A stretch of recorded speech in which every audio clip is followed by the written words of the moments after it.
Hello everyone, welcome to Anime No Me, and thank you for joining us for another One Piece video. The Straw Hats have become one of the more powerful pirate crews because they've managed to acquire more powerful skills and weapons as they've gone throughout their journey, and this has enabled the crew to defeat greater and greater enemies along the way. Throughout our story, we've seen that the Straw Hats that don't have Devil Fruit powers and use weapons instead have switched up their weapons several times to be able to keep up with the power level of their companions and their enemies. So today's video, we're going to talk about the weapons that the Straw Hats have had and what they've upgraded to throughout our story of One Piece. Now please keep in mind that characters who have devil fruits like Luffy and Nico, Robin, and Chopper, or who use a definitive style like say Jinbei's Fishman Karate or Sanji's kicking style may not be discussed. Before we dive into the video, if you're new to the channel or even if you've watched a bunch of our videos, we'd be absolutely honored if you'd leave us a like and even subscribe and maybe leave us a comment letting us know what you thought of the video. It really helps us out, especially with that old YouTube algorithm, and it keeps motivating us to make more content. And if you'd like to help out the channel in a bigger way, consider sharing this video or another one of your favorites with a friend. But without further ado, let's get into the video. So my friends, throughout the story of One Piece, Zoro has managed to obtain a total of 7 different swords, and all of them were katanas. So during his journey, he's constantly changed his swords to become all the stronger. This is mostly due to his 3-sword style, which means he has to upgrade not just 1 or 2, but 3 swords quite often. Of Zoro's 3 swords that are currently in his possession, the most important and significant is the Wado Ichimonji. Now this sword is one of the 21 great grade blades, and it was forged by the legendary blacksmith of Wano, Shimotsuki Kozuburo. And this was given to Zoro 11 years ago by Kuina's father, Kushiro, after Kuina tragically lost her life at such a young age. This is the only sword that Zoro has pretty much had throughout his entire journey, and that never broke when Zoro first collided blades with Mihawk's supreme grade sword, Yoru. The second significant sword that Zoro has is the Sandai Katetsu, and this is a great grade blade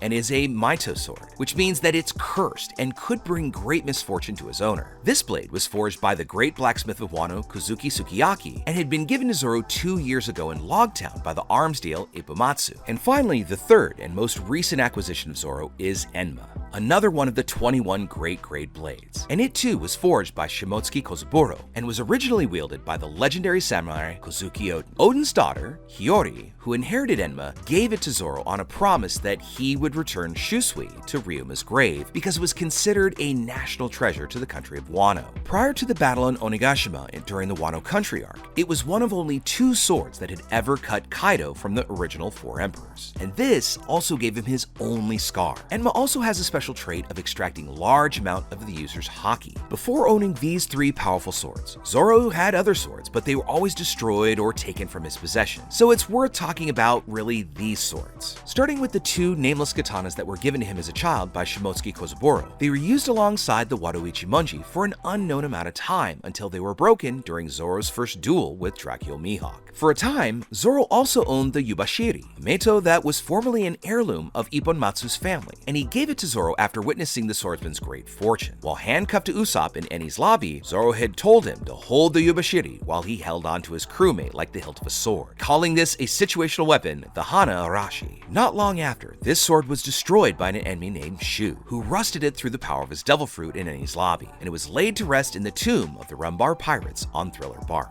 The next, and probably most famous blade that Zoro owned was once Shusui, one of the 21 great grade blades, and a powerful black blade.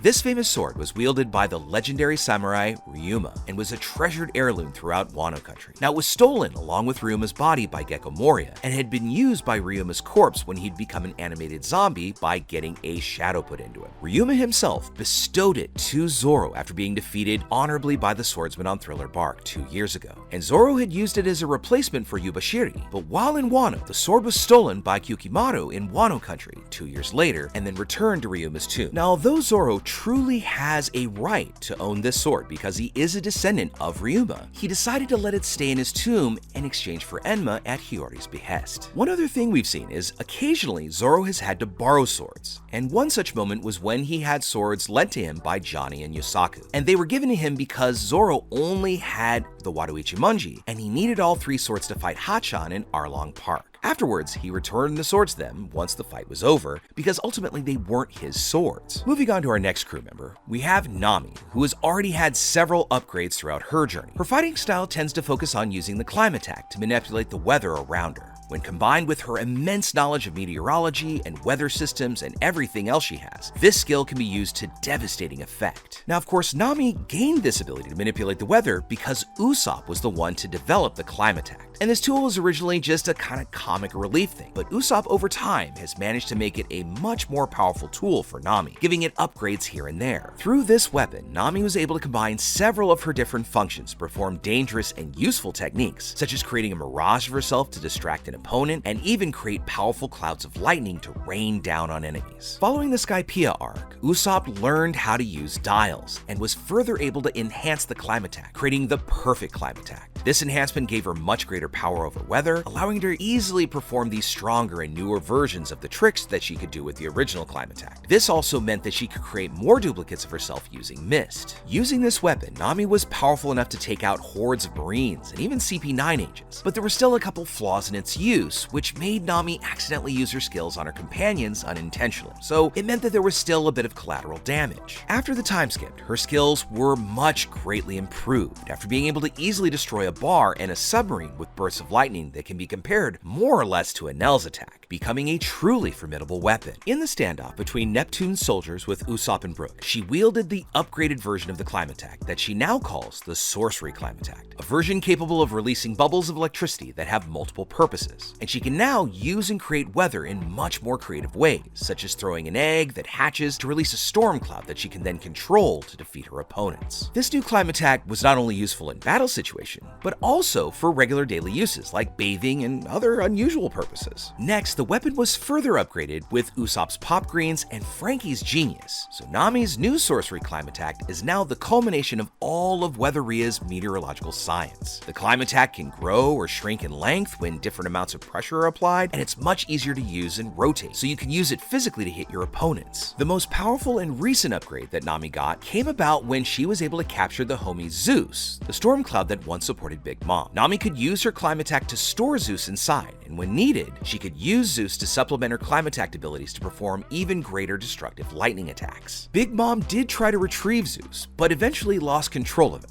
So once she created Hera, Big Mom abandoned Zeus, and the new homie tried to eat him, but Nami, in an act of almost mercy, tried to feed him clouds, and it almost looked like Hera had devoured both of them. As Nami was making her escape from Big Mom, she overheard her Climatact talking to her and discovered Zeus's face had joined with her weapon, and finally discovered that Zeus's soul now resides within her Climatact. This means that the Sorcery Climatact is now a living weapon, and it further enhances the abilities of Zeus to be able to change the Climatact into a more combat-oriented form to aid Nami, where Zeus can temporarily transfer his consciousness into the clouds that Nami summons. This not only allows him to regain the appearance that he had in his former cloud form, but it also allows him to take control of Nami's attacks, making them much harder to avoid and much easier for him to target. The next character we've seen using a bunch of different weapons is Franky, although he's rarely seen carrying weapons because he tends to store them in his body. He wields tools and implements his weapons from time to time, and most notably, his carpentry tools. On other occasions later in the story, he's carried more conventional weapons which he appears to be able to wield quite proficiently, including custom nunchucks as well as hand cannons. If you'd like us to do a more in-depth video about all of the evolutions that Franky has gone through, let us know in the comments below, because we could pretty much devote an entire video to all the different ways we've seen Franky change throughout the series. So because we could pretty much do an entire video on just Franky, the next character we're going to talk about is Brook, and he uses a type of sword called Shikomizue, or also known as Soul Solid, a sword hidden inside of a cane, and he uses this sword in conjunction with his swordsmanship skills, and he's owned it for at least 50 years. It was after the time skip when Brook christened his sword the Soul Solid, due to developing the ability to coat it in the aura of his soul, freezing it and anyone who were to come in contact